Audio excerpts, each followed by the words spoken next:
क्या करा अभी हमने, meaning of GST. GST is an indirect tax. उसका जो सबसे बड़ा एडवांटेज है वो इरेडिकेशन ऑफ कैस्केडिंग इफेक्ट ही है, जो सबसे बड़ा एडवांटेज है। और भी बहुत सारे हैं। Characteristics of GST, it is a comprehensive indirect tax. Comprehensive क्योंकि बहुत सारे टैक्सेस को कंसोलिडेट करके एक सिंगल टैक्स इंट्रोड्यूस करा गया। It has replaced most of the indirect taxes levied by the state government and central government.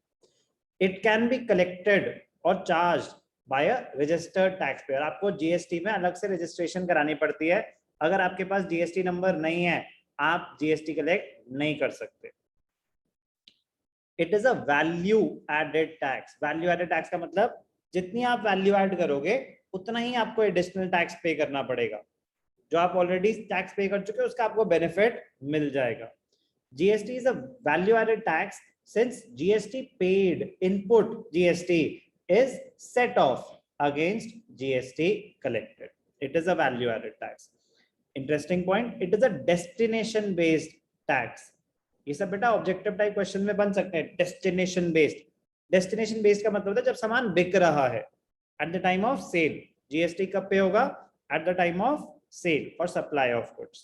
GST is charged every time a supply sale is made till the time goods or services reach the consumer. That is final consumer. It will not be sold further. So it is a destination based tax. जब सामान बिकेगा तब तब tax impose होगा। पहले production के time भी tax impose होता था, प्रोडक्शन नहीं सेल के टाइम, बट तब तक जब तक फाइनल कंज्यूमर तक ना पहुंच जाए। कंज्यूमर ने आगे थोड़ी ना किसी और को बेचना है, उसके आगे फर्दर सेल ही नहीं होगी, तो इसलिए लास्ट वही होगा। It is a supply based tax. GST is charged by the seller if he is registered under GST, whether the purchaser of goods or services is exempt from GST or not. Purchaser ने registration करा रखी है नहीं करा रखी उससे कोई लेना देना नहीं है। सेलर जो सामान बेच रहा है अगर उसकी जीएसटी की रजिस्ट्रेशन है, he will collect GST. If input credit of GST is allowed, it is an asset and not an expense. आगे जाके अभी हम इस पे और अकाउंटिंग डिस्कशन करेंगे। इनपुट टैक्सेस जो हम पे कर रहे हैं वो आगे जाके मेरी लायबिलिटी को रिड्यूस कर देंगे, उतना टैक्स मुझे पे करना पड़ेगा। तो input tax it is an asset and not an expense. अगर आगे जाके वो सेट ऑफ होने वाला है तो, अगर उसका क्रेडिट मुझे मिल रहा है तो। अगर कुछ चीजें होती है इसका क्रेडिट नहीं मिल रहा आपको कि आगे जाके आप ये सेट ऑफ नहीं कर सकते, जितना भी आगे टैक्स कलेक्ट करोगे पे ही करना पड़ेगा, in that case input GST will B an expense, क्योंकि आपको उसका बेनिफिट मिला ही नहीं। नॉर्मल सिनेरियो में जो आप इनपुट जीएसटी पे कर रहे हो इट इज एन एसेट। जो आप जीएसटी कलेक्ट कर रहे हो it is not an income, it is a liability. Consumer, final consumer के लिए जीएसटी एक्सपेंस होता है। ये प्रोड्यूसर्स की बात हो रही है। अकाउंटिंग कौन करेगा, प्रोड्यूसर्स, कंज्यूमर थोड़ी ना अकाउंटिंग कर रहे हैं। In case GST paid can be set off against GST collected, it will be treated as an asset. अगर आपको उसका क्रेडिट मिल जाएगा आगे जाके तो ये एसेट है, otherwise it is an expense for the business. For example GST कुछ चीजें एग्जेम्प्ट हैं कि उसका आप क्रेडिट नहीं ले सकते, कि मैंने यहाँ पे खाना मंगवाया उस पर जीएसटी पे करा, तो फिर मैं कह रहा हूँ कि अब मैंने आगे जाके सामान बेचा, कह रहे मैंने ना थोड़ा सा जीएसटी खाने पे भी पे करा था, कह रहे भाई साहब GST paid on food and beverages is not allowed to be set off against GST collected.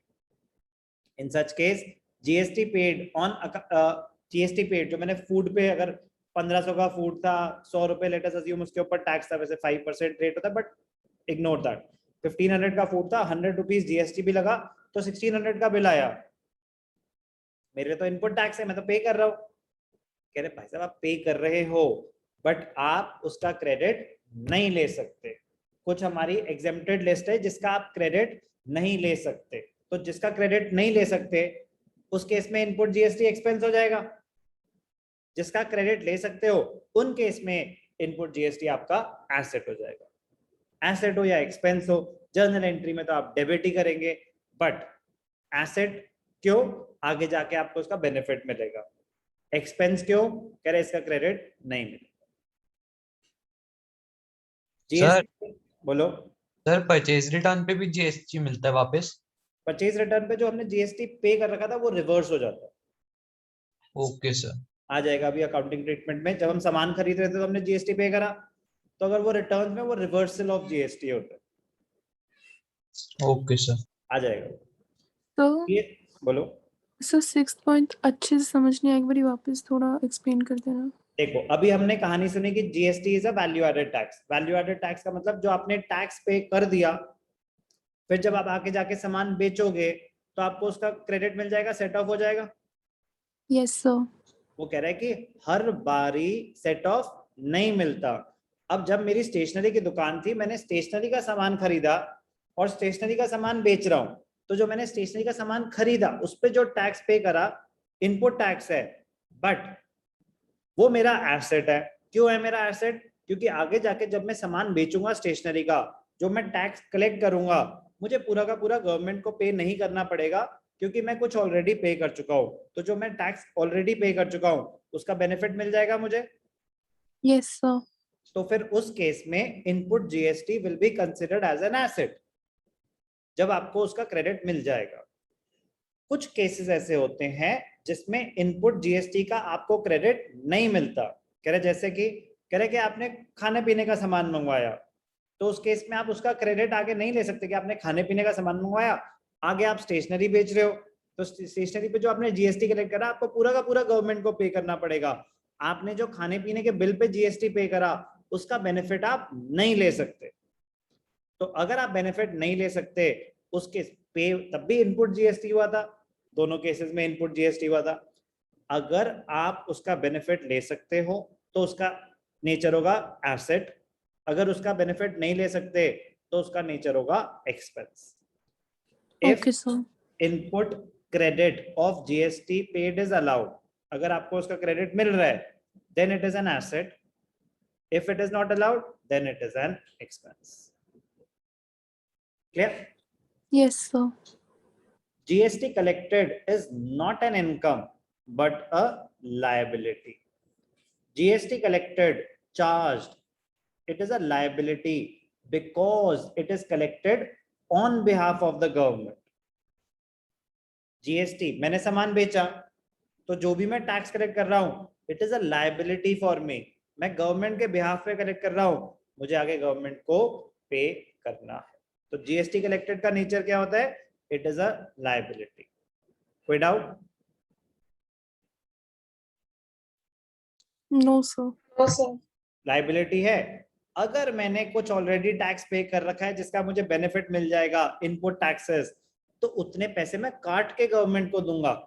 But जब तक मैंने जो जो कलेक्ट किया हुआ है वो जब तक मैं सेट ऑफ नहीं कर देता तब तक मेरे लिए वो एक उसका नेचर क्या है? Liability. Unlike earlier indirect tax system, GST does not have a cascading effect. अब बिना वो कहानी सुनाए मैं इतना टेक्निकल वर्ड आपको समझा ही नहीं सकता था, आप समझ भी नहीं पाते। तो कैस्केडिंग इफेक्ट का मतलब ये होता है tax on tax, double taxation avoid करने में हेल्प करता है जीएसटी। ओके।